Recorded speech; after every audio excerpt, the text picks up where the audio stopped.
ॐ सहनाववतु सहनौ भुनक्तु सह वीर्यङ्करवावहै तेजस्विनावधीतमस्तु मा विद्विषावहै ॐ शान्ति शान्ति शान्तिः सर्ववेदान्तसिद्धान्त गोचरं तमगोचरं गोविन्दं परमानन्दं सद्गुरुं प्रणतोऽस्म्यहम्। મનોમય કોશ હું નથી. મન કોઈ સ્થૂળ વસ્તુ નથી કે જેવી રીતે આ પેન છે એવી રીતે આ મન છે એવું આપણે દર્શાવી શકીએ, પણ એની હાજરી તો આપણે બધા અનુભવીએ છીએ.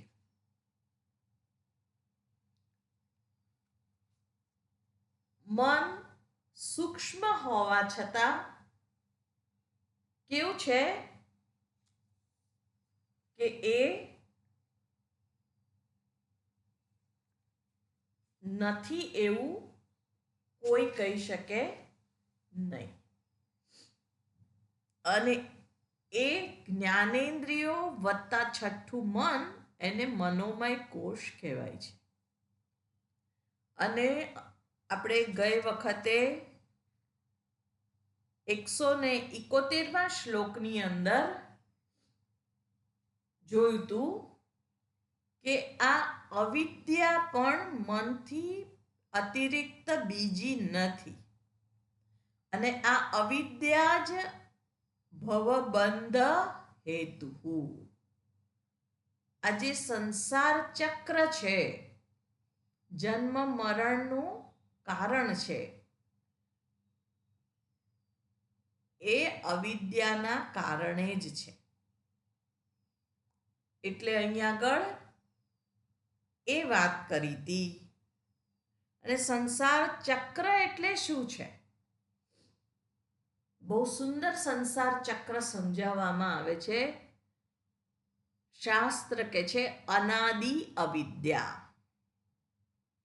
સૌ પ્રથમ અનાદિ અવિદ્યામાંથી જન્મે છે ઈચ્છા, કારણ કે અપૂર્ણ છું અને એ અપૂર્ણતામાંથી કંઈક ને કંઈક ઈચ્છા જન્મે છે. અને એ ઈચ્છા શું કરે છે? કામનાનું સ્વરૂપ ધારણ કરે છે. પ્રબળ ઈચ્છા એ કામ છે. કામ એ કર્મમાં ધકેલે છે વ્યક્તિને, અને એ કર્મ કરે વ્યક્તિ એટલે એનું ફળ મળે છે. ઓછું ફળ મળે તો ક્રોધ આવે, અને જે ધાર્યું છે એના કરતાં વધુ ફળ મળે તો લોભ જાગૃત થાય. એટલે આ લોભના કારણે વ્યક્તિ વધારે કર્મ કરવા તરફ પ્રેરાય છે, અને ક્રોધના કારણે પણ હાર્યો જુગારી બમણું રમે, એના કારણે પણ એ ડબલ ફોર્સથી કર્મ કરવા માટે પ્રેરિત થાય છે. એટલે અવિદ્યા, એમાંથી ઈચ્છા, કામ, કર્મ, કર્મફળ, અને કર્મફળ એને ભોગવવા માટે બીજો જન્મ. આ સંસાર ચક્ર છે. એટલે જેમ જેમ મનુષ્ય કર્મ કરતો જાય તેમ તેમ જાણે કે એ વધુ ને વધુ ફસાતો જાય છે. એટલે એનો ઉપાય બધા એવો વિચારે કે આ કર્મ કરીએ નહીં તો ફસાઈએ નહીં. પણ એનો ઉપાય નથી. કર્મ કર્યા વગર કોઈ રહી શકે નહીં. એટલે આ ભવબંધ હેતુ, આ સંસારનું કારણ શું છે? મન. અને મન એટલે જ અવિદ્યા. એટલે બહુ સુંદર વાત કરેલી છે અહીંયા આગળ કે આ જે મન છે એને સુસંસ્કૃત કરવાનું છે. એને પોતાના સાચા સ્વરૂપનું ભાન કરાવવાનું છે. અને એના કારણે તસ્મિન વિનષ્ટે સકલમ વિનષ્ટમ. એ મનનો નાશ થવાથી બધું જ નાશ, એટલે કે એમાંથી ઉત્પન્ન થતા સંસાર ચક્રનો નાશ થાય છે. અને વિનષ્ટે એટલે મનનો નાશ નથી કરવાનો. વારંવાર જોયું છે મનનો નાશ સંભવિત પણ નથી. પણ જે સમસ્યા રૂપ મન છે, પ્રોજેક્ટિંગ માઇન્ડ, કંઈ ઘટના ઘટે અને જાણે કે એ દુઃખી થવા માટે તૈયાર જ બેઠું હોય. ઇન્ટરનલાઇઝ કરી દે દરેક વાતને. ઓબ્જેક્ટિવિટી ના રહે એવું મન જે છે એમાંથી એને મિત્ર બનાવવાનું છે. અને કેવી રીતે બને?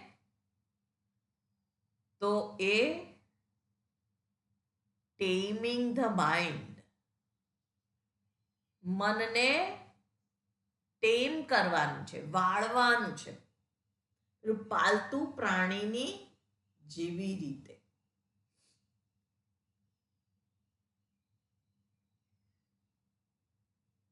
અને એ વાત અહીંયા આગળ કરી અને હવે આગળ આ જે જાગ્રત, સ્વપ્ન અને સુષુપ્તિ ત્રણ અવસ્થાઓ છે જેનો આધાર લઈ અને મન શું છે એ સમજાવે છે. 172માં શ્લોકની અંદર વાત કરે છે. ચંદ્રિકાબેન. હા.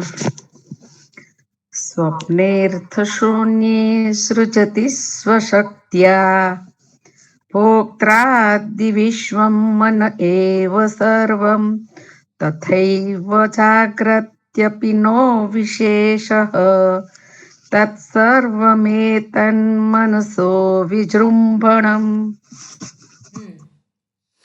સ્વપ્ને અર્થશૂન્યે સૃજતિ સ્વશક્ત્યા ભોક્ત્રાદિ વિશ્વમ મન એવ સર્વમ તથા એવ જાગ્રત અપી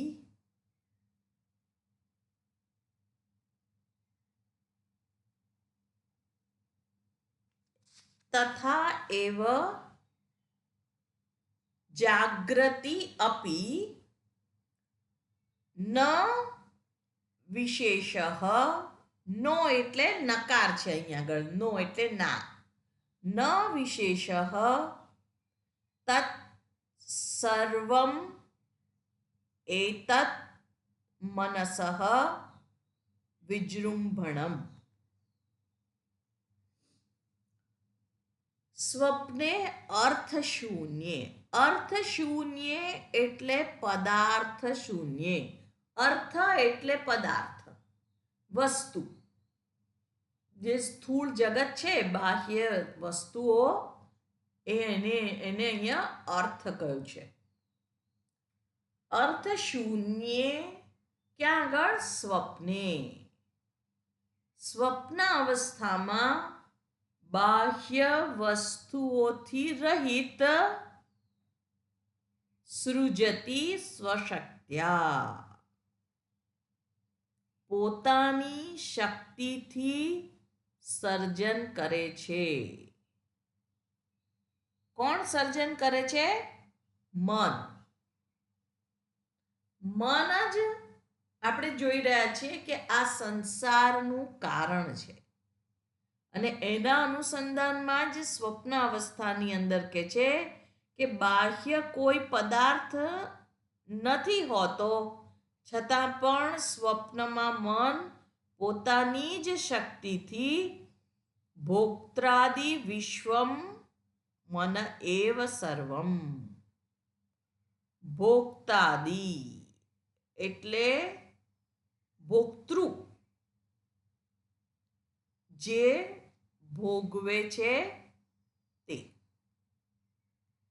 ભોક્તા વગેરે એટલે ભોક્તા, ભોગ્ય અને ભોગ. આ ત્રણ જે ત્રિપુટી છે, એ પ્રપંચ એ મન જ રચે છે. તથા એવ જાગૃતિ અપી, તેવી જ રીતે જાગ્રત અવસ્થામાં પણ નો વિશેષ, જાગ્રત અવસ્થામાં પણ કોઈ ભેદ નથી, કોઈ વિશેષતા નથી, એટલે કોઈ ભેદ નથી. તત એટલે કે તે મન, સર્વમ સર્વ એતત, મનસઃ વિજૃંભણમ, એ બધું જ સર્વ આ મનનો જ વિકાર છે, પ્રસાર છે, વિલાસ છે.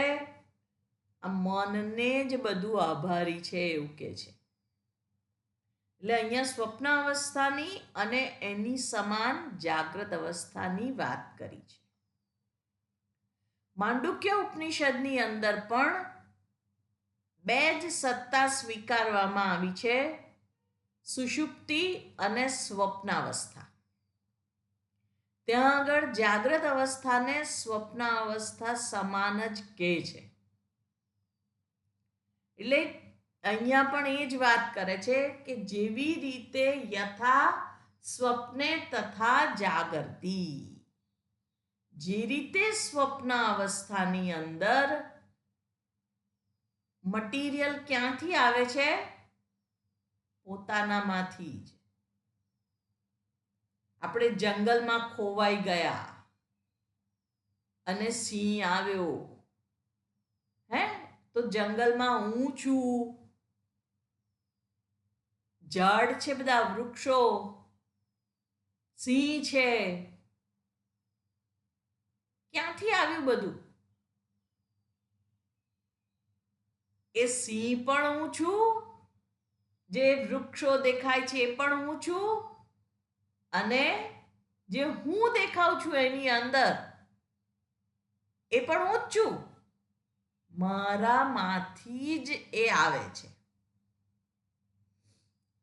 એટલે સ્વપ્ન સૃષ્ટિની અંદર બાહ્ય જગતનો કોઈ સંપર્ક રહેતો નથી, અને બાહ્ય કોઈ પદાર્થનો ઉપયોગ આપણે કરતા નથી, છતાં પણ મન પોતાનામાંથી જ સ્વપ્ન જગતની સૃષ્ટિની રચના કરે છે. અને એમાં ભોગતા કોણ છે? હું જ છું. એ સ્વપ્ન જે જોઉં છું અને પછી મનમાં જે સુખ દુઃખ એ વૃત્તિ ઉત્પન્ન થાય છે, તો એનો ભોગતા કોણ છે? હું જ ભોગવું છું. બાજુવાળો સૂઈ રહે છે પણ એને ખબર પડતી નથી કે આ શું કરવા બૂમો પાડે છે. એ આપણને પછી હલાવે અને જગાડે અને આપણે જાગી જઈએ. હાશ, કે ક્યારના તમે બૂમો પાડો છો, કેમ બૂમો પાડો છો, શું થયું? અને આપણે હસવા માંડીએ. અરે રે, કે શું થયું, શું પણ? કે સિંહ પાછળ પડ્યો તો હું ડરી ગયો, હું દોડતો તો જોર જોરથી. બાજુવાળા કહેશે કશું પાછળ પડ્યું નથી, તમે તો અહીંયા આગળ આપણા રૂમની અંદર સૂઈ ગયેલા છો, પલંગમાં સૂઈ જાઓ હવે, એવું આપણને કોઈ કહે. પણ આપણે એ ભોગવ્યું, એ સુખ ભોગવ્યું કે દુઃખ ભોગવ્યું, એનો ભોગતા કોણ છે? હું છું. ભોગ્ય, જે ભોગ્ય પદાર્થ છે સ્વપ્નની અંદર, એ શું છે? એ પણ હું જ છું. અને ભોગ, જે સામગ્રી છે બધી, એ બધી કોણ છે? એ પણ હું જ છું. એટલે આ બધું જ ક્યાંથી નિર્મિત થાય છે? મન દ્વારા જ નિર્મિત થાય છે. મન જ કરતા છે, મન જ કર્મ છે. એ જ સ્વપ્ન જોનાર છે, એ જ સ્વપ્ન દ્રશ્ય છે, અને એ જ સુખ દુઃખનો ભોગતા છે. બધું પોતે જ છે. અને એવી જ રીતે જાગ્રત અવસ્થામાં પણ આ વાત થોડી અઘરી છે. કેમ? કારણ કે સ્વપ્ન અવસ્થામાં તો જાગ્યા પછી ખબર પડી જાય છે, પણ આ જાગ્રત અવસ્થામાંથી જાગી જવું, એ કેવી રીતે બને? શાસ્ત્ર જે કહી રહ્યા છે એમાં આપણને પૂરી શ્રદ્ધા હોય, અને શાસ્ત્ર જે વ્યક્તિ મને કહી રહી છે, જે ઉદ્ઘાટિત કરે છે શાસ્ત્રના રહસ્યને, એમાં મને શરણાગતિ હોય, તો મારું મન એને ડાઉટ ઓફ બેનિફિટ અથવા તો બેનિફિટ ઓફ ડાઉટ આપે જ છે, અને વિચારવા માટે પ્રવૃત્ત થાય જ છે. એને શ્રદ્ધા કહેવાય છે.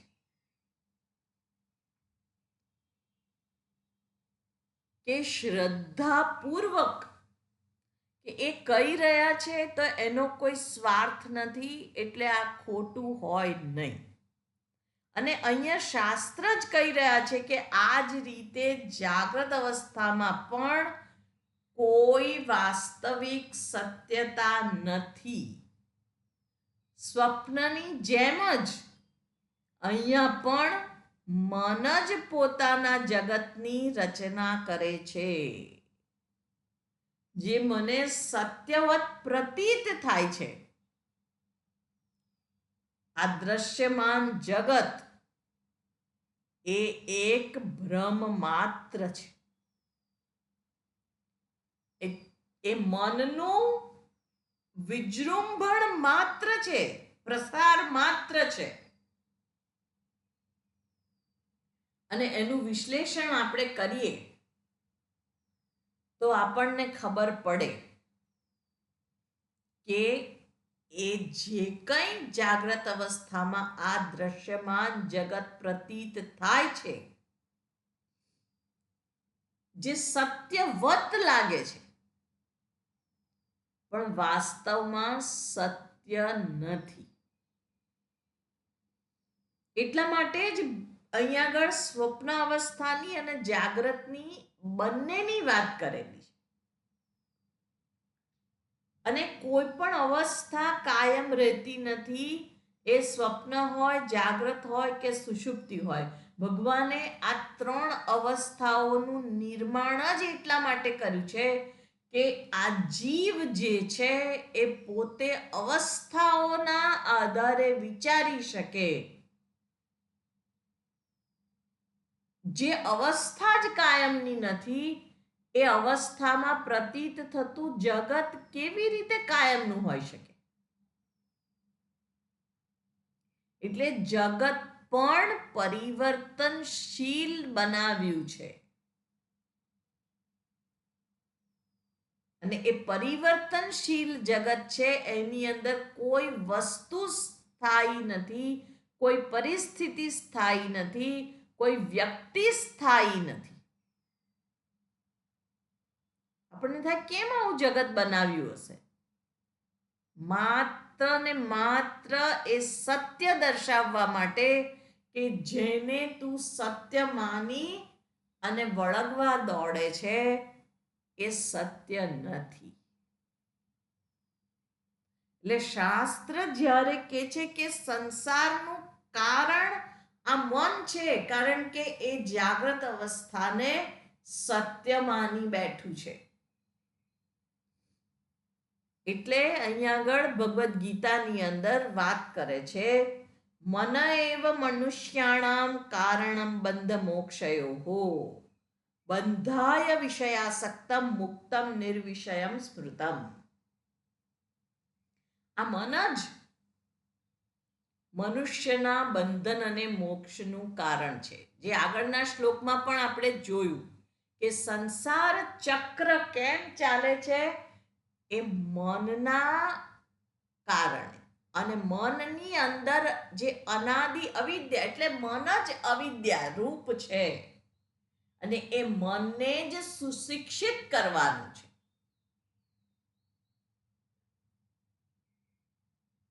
એટલે એ મન જ્યારે બંધાઈ જાય છે, ક્યાં આગળ બંધાઈ જાય છે?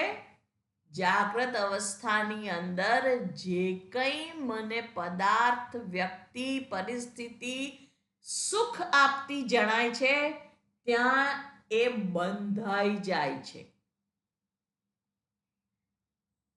અને આ બંધન જ શું કહે છે? સંસારનું કારણ છે. અને મુક્તમ નિર્વિષયમ સ્મૃતમ. મુક્તિ શું છે? આ વિષયમાંથી છૂટવું એ મુક્તિ છે. અને વિષય શું છે? વિષય એ પદાર્થને રાગ કે દ્વેષની દ્રષ્ટિથી જોવું, એ વિષય બની જાય છે મારા માટે. એટલે સાંસારિક વિષયો જે છે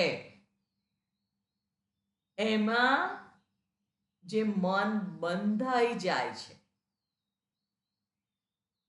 અને પછી શું થાય છે? કારણ કે જાગ્રત અવસ્થાની અંદર કન્ટિન્યુટી છે. સ્વપ્ન અવસ્થાની અંદર તો આપણે જાગીએ એટલે સ્વપ્ન માંથી બહાર નીકળી જવાય છે, પણ જાગ્રત અવસ્થામાં તો કેવું થાય છે? સુષુપ્તિમાંથી ઉઠીએ એટલે પાછું હવે આજે કોણ આવવાનું છે, મારે શું કરવાનું છે, ક્યાં જવાનું છે, એ જ શરીર, એ જ મન, એ જ ઘર, અને એના જે કાલે અધૂરા રહેલા કાર્ય આજે પૂરા કરવાના છે, એ કન્ટિન્યુટી છે એની અંદર. અને એટલે મને એવું લાગે છે કે આ જ સત્ય છે. એટલે જ્ઞાન પણ સુષુપ્તિ અવસ્થામાં કે સ્વપ્ન અવસ્થામાં પોસિબલ નથી. જ્ઞાન પણ જાગ્રત અવસ્થામાં જ આપણે મેળવીએ છીએ, કારણ કે જાગ્રત અવસ્થા મેક્સિમમ આપણને સંસારી હોવાનો આભાસ કરાવે છે. આભાસ શબ્દનો પ્રયોગ કર્યો છે અહીંયા આગળ. વાસ્તવિક નથી. સ્વપ્નની જેમ જ એ પણ સમાપ્ત થવા વાળી જ છે. અને એ આ દ્રશ્યમાન જગતના જે વિભિન્ન અનુભવો છે, જે ભાવનાઓ ઉત્પન્ન થાય છે અંદર, એ બધું ક્યાં થાય છે કે છે એ મનમાં થાય છે. એનું સ્થાન આ મન છે. એટલે જાગ્રતમાં જ જ્ઞાનની પ્રાપ્તિ કરવાની છે. કારણ કે જાગ્રત અવસ્થામાં જ આપણે સતર્ક રહેવાની જરૂર છે. એટલે એ જે પદાર્થ છે એને આપણે જેને વિષય બનાવી દીધા છે, અને શાસ્ત્ર કે છે વિષય વિષ સમાન છે. અને વિષ એટલે ઝેર. પોટેશિયમ સાયનાઇડ આપણે કહીએ કે જરા આ ચાખી જુઓ ને. કોણ ચાખે? કોઈ ના ચાખે. ખબર છે કે આ ઝેર છે, પછી કોઈ એને ચાખે નહીં. પણ આપણે તો શું કરીએ છીએ? આ બધા જે વિષયો છે એને કેવા પ્રેમથી ભોગવીએ છીએ. શાસ્ત્ર કહે છે કે એ વિષય જ વિષ સમાન છે.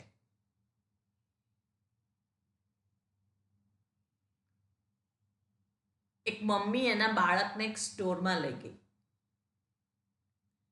પછી એને છે ને કેડબરી ખાતો ને, નાનો હતો એ બાળક, ત્યારે એને ખૂબ કફ થાય, બીમાર પડી જાય, ઉલટીઓ થાય, એવું બધું થાય.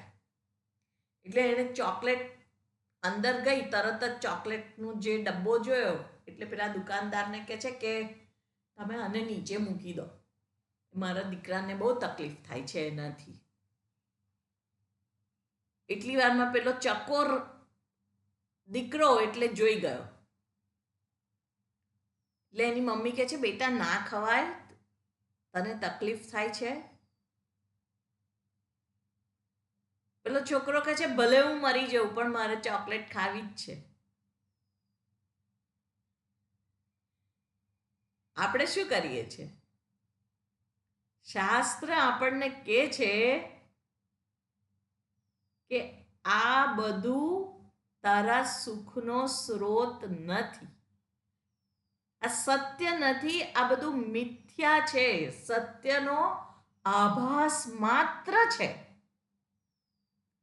અને એ પદાર્થમાંથી વિષયમાં પરિણમે, વિષ સમાન આપણા માટે પરિણમે, તો પણ આપણે શું કહીએ? ભલે હું મરી જાઉં પણ મારે આ તો જોઈએ જ. એની સામે માત્ર ને માત્ર એક દ્રષ્ટિ કેળવવાની જરૂર છે. શેની દ્રષ્ટિ? વાસ્તવિકતાની દ્રષ્ટિ. એની સામે કોઈ હીનતાની કે નફરતની દ્રષ્ટિની જરૂર નથી. પણ દિવાળીની અંદર આપણે કોઈ બધા સગાઓના ઘરે જઈએ પગે લાગવા, અને પછી એ મોટાઓ એક રૂમમાં બેઠા હોય એટલે આપણને શું કહે, તમે છોકરાઓ બીજી રૂમમાં જઈને રમો. એટલે આપણે બીજી રૂમમાં જઈને રમીએ. નાસ્તો થોડોક આપણને બધો મૂકી આપ્યો હોય, મઠિયા, સુંવાળી, ઘૂઘરા, મગસ, બધું ચેવડો બધું મૂક્યું હોય, ચકરી, બધું જાત જાતનું. એટલે આપણને તો રમવાનું ને ખાવાનું બે વસ્તુ મળી ગઈ.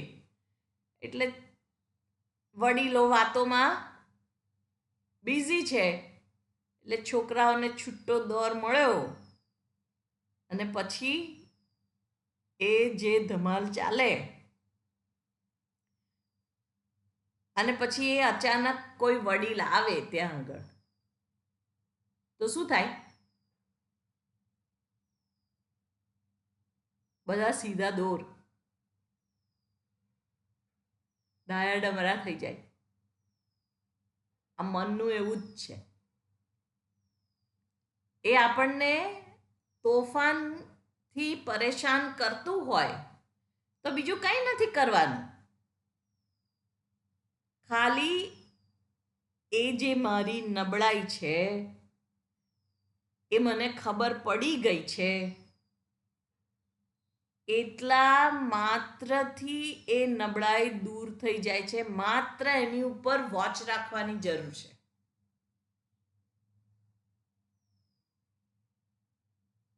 અને આ સત્ય એ જ વોચમેનનું કામ કરે છે. એની સામે જોવાની જ જરૂર છે ખાલી. એટલે જ્યારે સતર્કતા રાખીએ છીએ આપણે, ત્યારે એ વિષય બનતો નથી. એ પદાર્થ મારા માટે પદાર્થ જ રહેશે. કારણ કે આ જગત પદાર્થોનું બનેલું છે, વિષયોનું નહીં.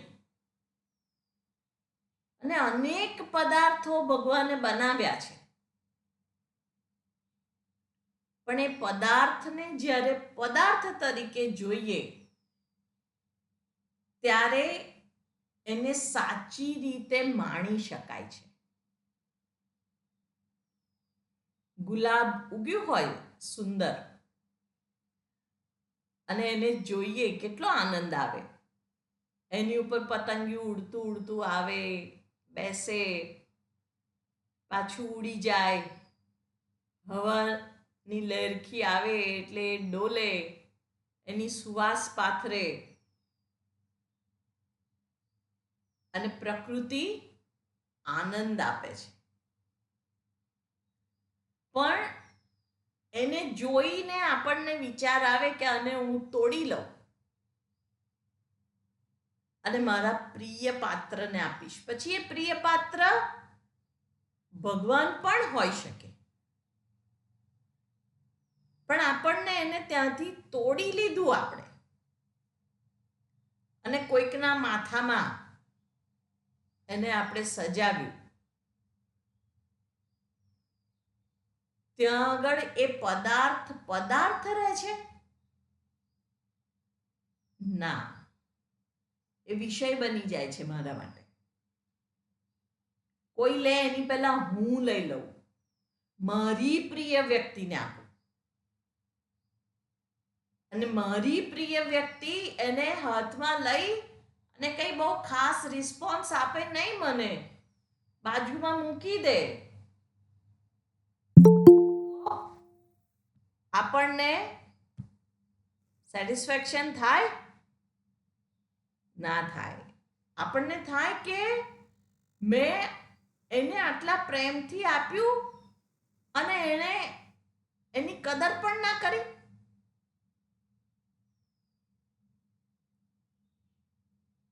આ મન છે જે ભોગતા બને છે,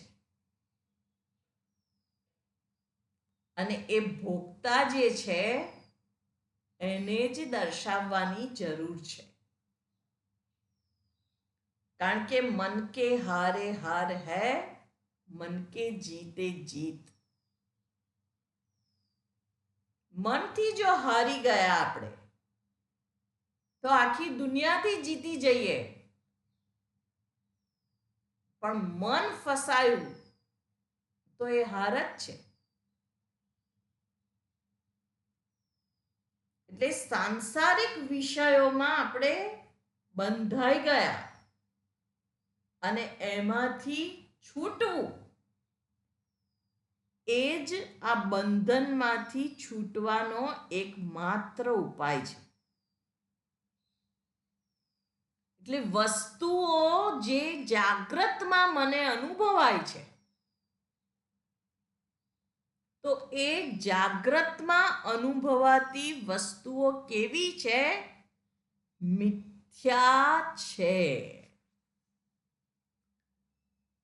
પરિવર્તનશીલ છે. એ ગુલાબ જે આપણે તોડી લીધું ત્યાંથી, એ કર્મ કર્યું, કર્તાએ કર્મ કર્યું, એટલે એ કર્મ એનું ફળ આપ્યા વગર રહેતું નથી. કોઈ પણ કર્મ હોય ફળ તો આપે જ છે. અને એ ગુલાબ જેના માટે આ રાગથી હું બંધાયો કે બંધાઈ, એ ગુલાબ કાયમ રહેવાનું છે? નથી રહેતું. અને એ સુખ પણ કાયમ નથી રહેતું.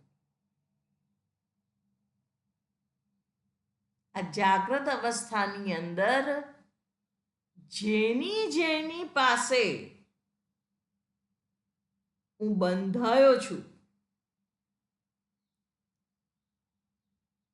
એ વસ્તુઓ એની વાસ્તવિકતા શું છે? એ સત્ય નથી. એટલે જાગ્રત અવસ્થાની અંદર જે કંઈ મને પ્રતીત થાય છે અને એના આધારે હું કર્મ કરું છું, વ્યવહાર કરું છું, તો મારે એ જાણવું જોઈએ કે એ કશું જ કાયમ રહેવાનું નથી. તો પછી મારો વ્યવહાર કેવો હોય? આ ડાપણ મને આવે પછી વ્યવહાર મારો કેવો હોય?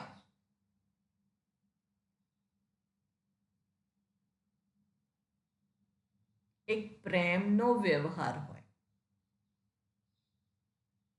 રાગનો નહીં, દ્વેષનો નહીં, પણ પ્રેમનો વ્યવહાર હોય. અને જ્યાં પ્રેમ છે ત્યાં બંધન નથી.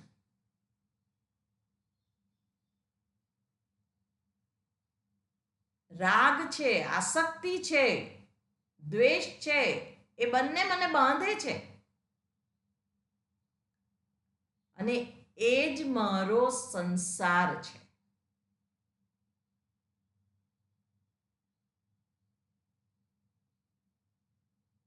મીરાબાઈ કહે છે કે આ સંસાર સાગર જે છે એ મને થતું હતું કે હું કેવી રીતે પાર કરીશ, કારણ કે એનો કોઈ છેડો દેખાતો નથી. દૂર દૂર સુધી જોઈએ, સમુદ્રને આપણે જોવા ઊભા હોઈએ ત્યારે દૂર દૂર સુધી એનો કિનારો દેખાતો જ નથી.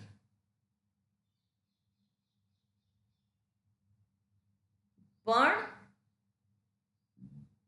ઉલટ ભઈ મોરે નયન નકી, भवसागर सब सूख गया है, फिकर नहीं मोहे तरनन की. આ ભવસાગર સુકાઈ ગયો છે. કેવી રીતે?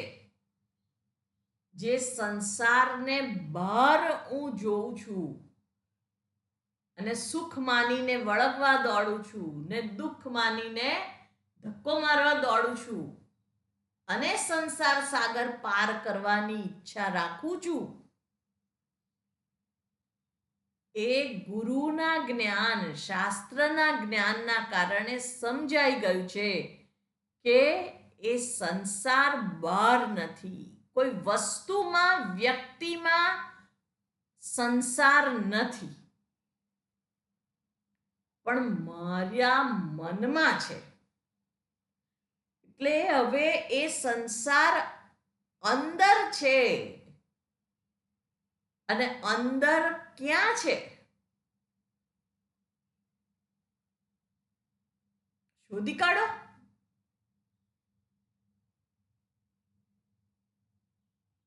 અંદર ક્યાં? કિડનીમાં છે?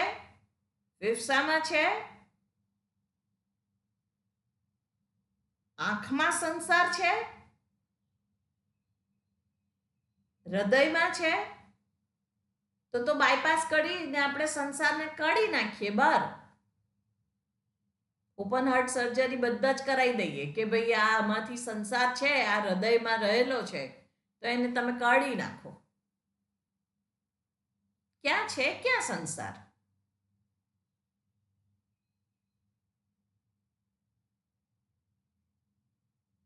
મનમાં મન સ્થૂળ નથી.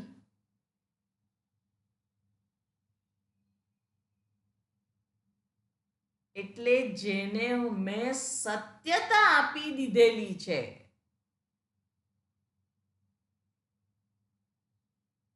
એમાં જ મારે વાસ્તવિક દ્રષ્ટિ કરવાની જરૂર છે કે એ જે સત્ય છે એ સત્ય નથી, એ મિથ્યા છે, જે બદલાતા સ્વભાવવાળું છે. અને એને પદાર્થને પદાર્થ તરીકે હું જોઉં તો જાગ્રત અવસ્થાની અંદર અનેક પદાર્થો સાથે હું વ્યવહાર કરું છું, પણ એ પદાર્થ વિષય ના બને.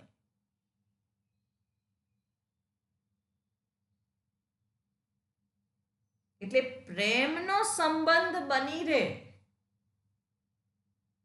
જ્યાં બંધન નથી. આપણે તો પ્રેમ કરીએ એ કોને પ્રેમ કહીએ છે? હું તને બહુ પ્રેમ કરું છું, આઈ લવ યુ, એટલે તારે પેલી વ્યક્તિ સાથે નહીં બોલવાનું. કેમ? કારણ કે હું તને બહુ પ્રેમ કરું છું. આ આપણી પ્રેમની વ્યાખ્યા છે.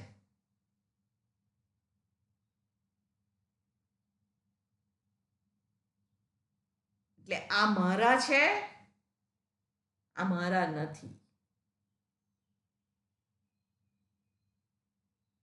આ પ્રેમ નથી.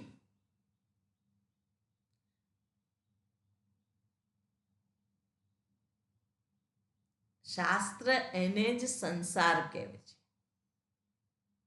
એટલે એ જે કંઈ જગત પ્રતીત થાય છે મને, જેની અંદર હું મારું તારું કરીને એને જોઉં છું, અહીંયા આગળ કહે છે કે જાગ્રત અવસ્થામાં જણાતો જે સંસાર છે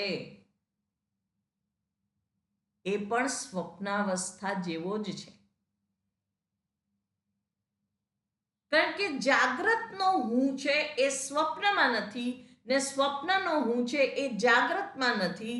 જાગ્રતની સૃષ્ટિ છે એ સ્વપ્નમાં સત્ય નથી, સ્વપ્નની સૃષ્ટિ છે એ જાગ્રતમાં નથી. તો કયો હું સાચો? કઈ સૃષ્ટિ સાચી? કઈ અવસ્થા સાચી?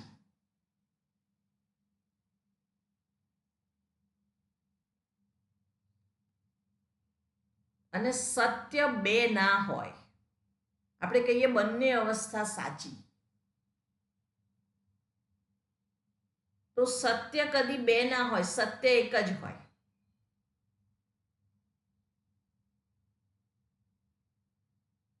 જાગ્રત અવસ્થા કાયમ નથી રહેતી, સ્વપ્નાવસ્થા કાયમ નથી રહેતી. આ વિચાર કરવાની જરૂર છે. અને એટલે આપણને મનોમય કોષના કેટલા બધા શ્લોકો, 185માં શ્લોક સુધી આ મનોમય અવસ્થાની જ વાત કરે છે.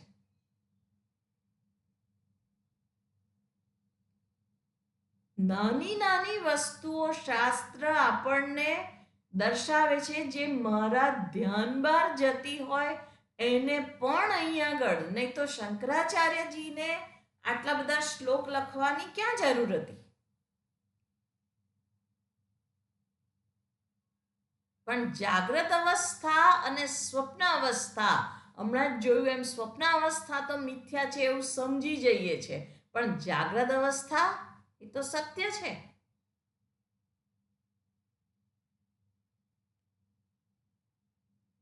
એમાં જણાતો હું સત્ય છે, એમાં જણાતા મારા સત્ય છે. અને એનું પોષણ કરવા માટે, એનું પાલન કરવા માટે હું બીજા જગતનો ભોગ લઉં તો મને વાંધો નથી આવતો.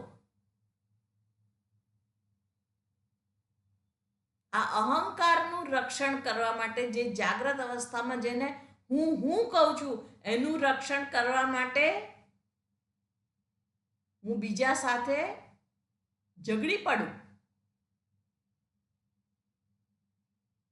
એ કેવો હું?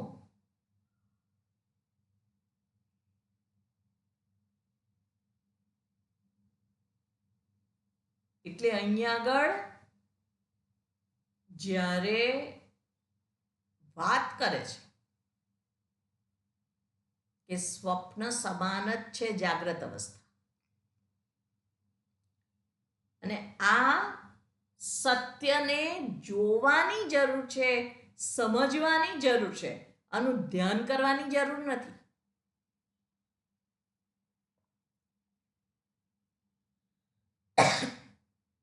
એક વખત એક મહાત્મા આવ્યા હતા અને એમણે આની ઉપર ધ્યાનની શિબિર રાખી હતી. શિબિર 5 દિવસના સેશન, કે જાગ્રત અવસ્થા એ સ્વપ્ન અવસ્થા સમાન જ છે.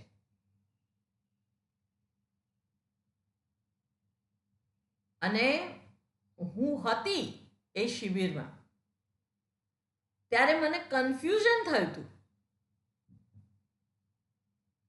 કારણ કે ચાલતા ચાલતા, હરતા ફરતા, ખાતા પીતા, બીજા જોડે વાત કરતા કરતા હું એ વખતે પોતે મારા મનને એવું સજેશન આપતી રહેતી હતી કે આ જાગ્રત અવસ્થા એ સત્ય નથી, એ સ્વપ્ન સમાન છે.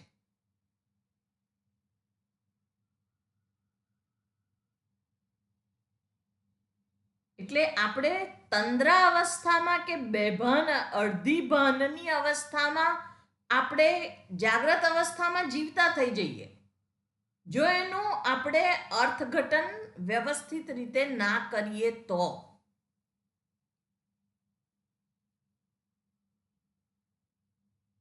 વ્યવહારને વ્યવહારની જગ્યાએ ખૂબ સુંદર રીતે નિભાવવાનો છે.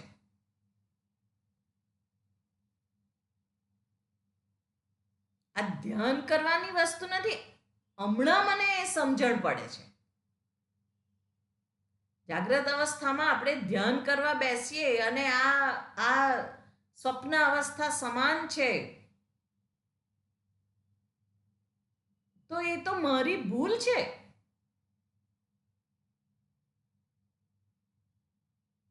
જાગ્રત અવસ્થાની અંદર જે અહંકાર છે એ જે રીતે વર્તન કરે છે એમાં સમજદારીની જરૂર છે કે આ સત્ય નથી, તો હું શું કરવા આટલો મારા અહમને મોટો કરું છું.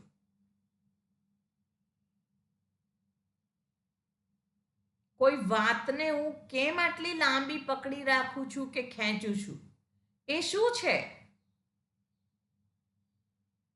પણ એમાં ઓબ્જેક્ટિવિટી,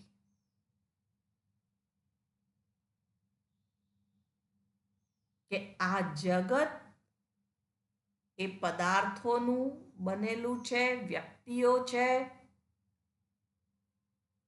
પણ એ વ્યક્તિઓ ભાગી છૂટવા જેવા ખરાબ નથી, તો વળગી પડું, વળગવા જેટલા સારા પણ નથી. એ પરમાત્માની અભિવ્યક્તિ છે.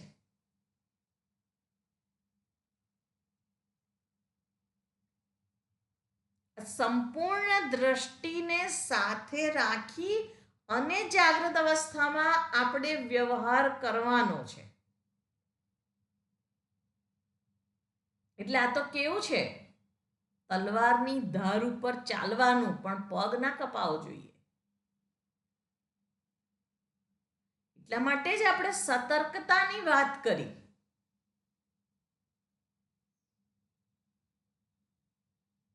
એક જણે મને પ્રશ્ન કર્યો હતો, બહુ સુંદર પ્રશ્ન હતો, અને મેં એ વખતે જવાબ આપ્યો, એ પણ મને બહુ જ ગમ્યો હતો.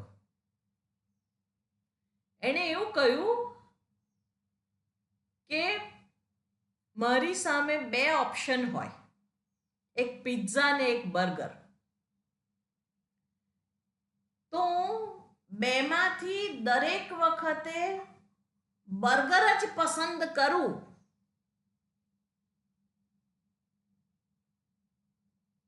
તો એ શું કહેવાય અને કેમ એવું થાય? મેં કહ્યું પહેલામાં પહેલી વાત તો એ કે બંનેનો તમે અનુભવ કર્યો છે અને એના અનુસાર તમારા મનની અંદર એના સંસ્કાર પણ જમા થયા છે. એટલે જ્યારે જ્યારે તમને એ વસ્તુ સામે આવે છે પેલા સંસ્કાર જાગૃત થાય છે અને તમે એના તરફ ખેંચાઈ જાઓ છો. પણ ધારો કે તમે પિઝા કે બર્ગર એને જોયા જ ના હોય, ચાખ્યા જ ના હોય, કારણ કે આજથી 15 કે 20 કે 25 વર્ષ પહેલા આ વસ્તુઓ આપણા રૂટીનમાં નથી, તો તમને ખાવાનું મન જ ના થયું હોય.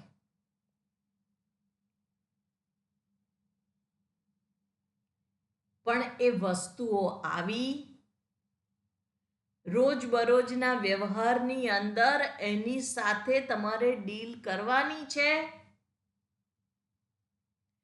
અને એ મનને વાસ્તવિકતા પણ દર્શાવવાની છે કે મને ભૂખ લાગી છે અને મારે અન્ન જોઈએ છે. તો અન્નના સ્વરૂપે ઈશ્વરે મને પ્રસાદ તરીકે જે પણ કંઈ આપ્યું છે એ મારા માટે ઉત્કૃષ્ટ જ છે.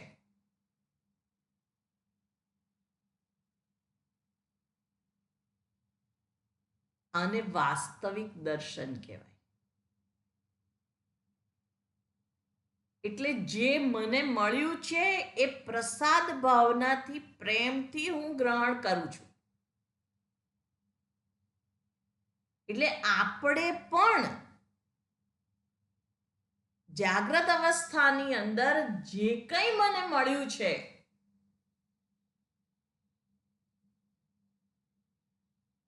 એમાં ઈશ્વરનો પ્રસાદ છે એ જોઈએ અને એ જ વાસ્તવિક દર્શન છે.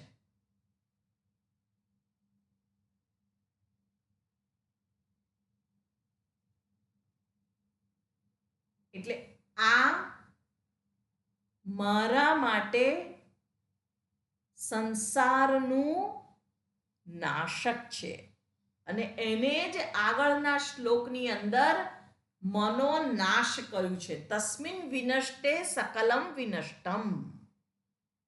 મનનો નાશ કરવો એટલે ફરી કહું છું એને મારી નાખવું નહીં, એને મિથ્યા જાણવું. આ સંસારને એ મનનો નાશ છે અને મિથ્યા જાણવું એટલે નથી એવું નહીં, એ છે, એ અનુભવાય છે. રોજબરોજ આપણે બધાને અનુભવીએ છીએ, એની સાથે વ્યવહાર કરીએ છીએ, પણ વ્યવહારમાં કેટલી સતર્કતા છે.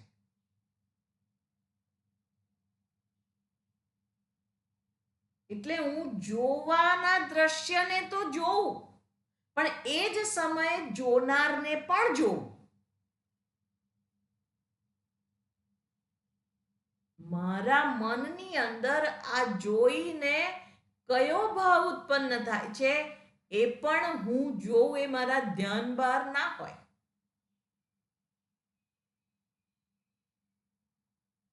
અને એ જોનારને જ્યારે હું જોઉં છું ત્યારે એના જે ખોટા ઉધામાં છે, હમણાં જ જોયું, છોકરું તોફાન કરતું હોય ને એક વડીલની દ્રષ્ટિ જ ત્યાં આગળ પડે, એ તોફાન કરતું બંધ થઈ જાય છે.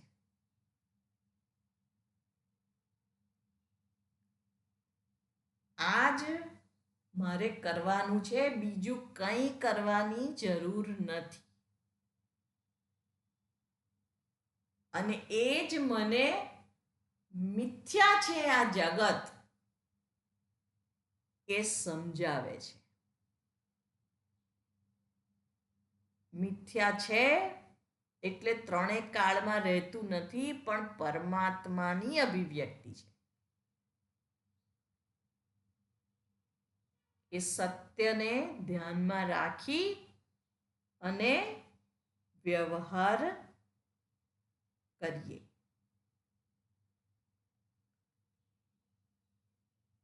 ઓમ પૂર્ણમદઃ પૂર્ણમિદં પૂર્ણાત પૂર્ણમુદચ્યતે પૂર્ણસ્ય પૂર્ણમાદાય પૂર્ણમેવાવશિષ્યતે.